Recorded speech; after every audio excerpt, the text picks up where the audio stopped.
चुनावी दौर में मौसम की भी उठापटक शुरू हो गई है। बंगाल की खाड़ी से पूर्वा हवाएं और अरब सागर से पछुआ हवाएं दोनों बिहार में संयोग कर रही हैं, मिल रही हैं। इन दोनों की वजह से यानी कि ठंडी और गर्म हवाओं के मिलने से थंडर स्टॉर्म की गतिविधियां बिहार में अगले 2 दिन बाद चालू हो जाएंगी, खासतौर पर 12 और से 14 अप्रैल की स्थिति में। यह दौर बड़ा बहुत कठिन होता है।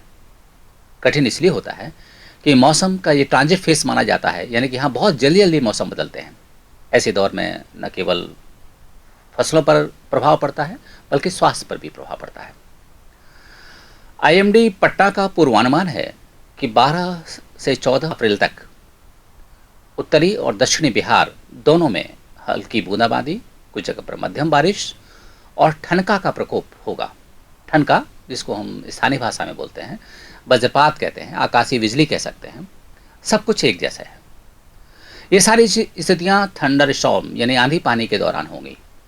ऐसे दौर में किसानों से खास तौर पर ये कहा जा सकता है कि वे 12 तारीख तक गेहूं की कटाई कर लें, 12 तारीख की रात तक, शाम तक।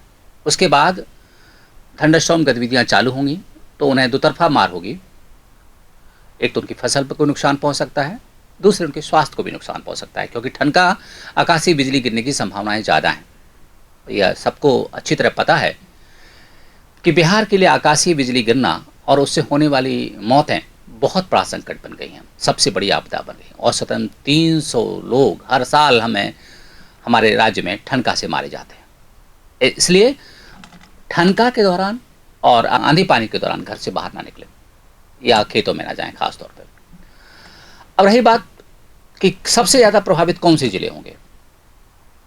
पूर्वी भारत में वही है कि जहाँ से हमारा बंगाल की खाड़ी से जो हवाएं आती हैं, वो सबसे बड़ा सेंटर होगा हमारा पूर्णिया का, किशनगंज का, ररिया का, भागलपुर तक बहुत ज़्यादा असर करेगा। हालांकि असर दक्षिणी बिहार में भी होगा, गया पटना तक भी होगा, लेकिन बूंदाबांदी, हल्के स्तर के बादल यहाँ घेरे रहेंगे। लेकिन सबसे ज़्यादा असर जो होगा वो पूर्वी बिहार में होगा, यानी इंट्रेंस ऑफ बंगाल की खाड़ी। जो हमारा बंगाल की खाड़ी से जो भी हवाएं बिहार में आती हैं वो वहीं से आती हैं। मानसून भी आता है तो वहीं से आता है, लिहाजा वो बहुत सेंसिटिव पॉइंट है और वहाँ के लोगों को खास सतर्कता बरतनी होगी।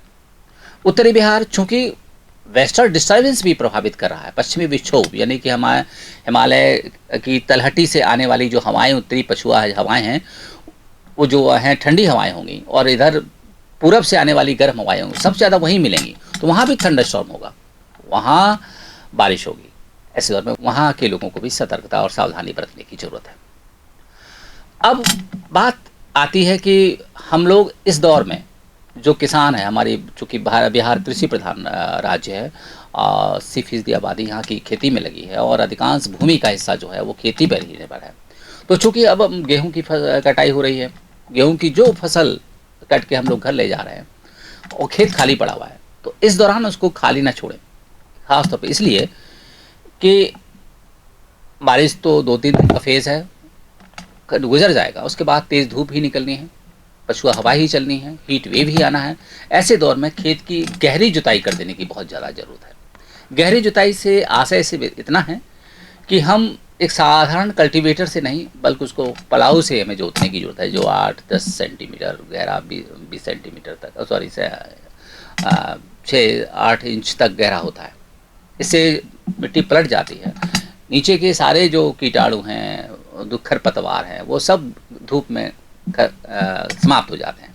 इसलिए गहरी जुताई जरूरी है। यहाँ एक बार ट्रेंड का ध्यान रखने की जरूरत है किसानों को कि साधारण कल्टीवेटर ज़मीन की सतह को बहुत चिकना कर देता है, क्योंकि एक जगह पर ही लगातार जब कल्टीवेटिंग होती है यानी जुताई होती है तो वहाँ पर एक ठोस परत बन जाती है, जिससे कि बरसात का पानी नीचे नहीं जा पाता, क्योंकि बार बार एक ही जगह से कल्टीवेटिंग होती है, बार बार एक ही जगह जुताई होती है।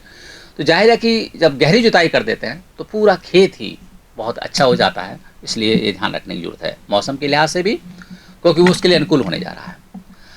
अब आते हैं, हम बात करते हैं कि हमारे यहाँ बारिश जो है, जो चूँकि प्री मानसून का सीज़न चल रहा है और प्री मानसून का सीज़न खेतों की अगली फसल की तैयारियों के लिए बहुत महत्वपूर्ण माना जाता है। लेकिन कृषि से जुड़े मौसम विज्ञानी बोलते हैं कि अभी धान की रोपाई या उससे संबंधित कोई काम करने की ज़रूरत नहीं है, सिर्फ खेत तैयार करने की ज़रूरत है। बिहार में अभी अप्रैल में 1 अप्रैल से 10 अप्रैल आज तक 31 मिलीमीटर पानी हुआ है। ये सामान्य से लगभग 200% अधिक है।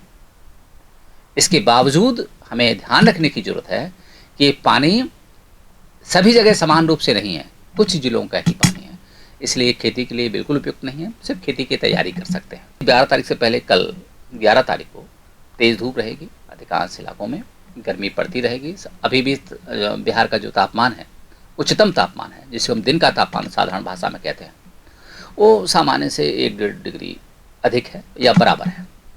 हाँ, रात का तापमान हमारा ज़बरदस्त चल रहा है, सामान्य से 3 डिग्री अधिक तक चल रहा है।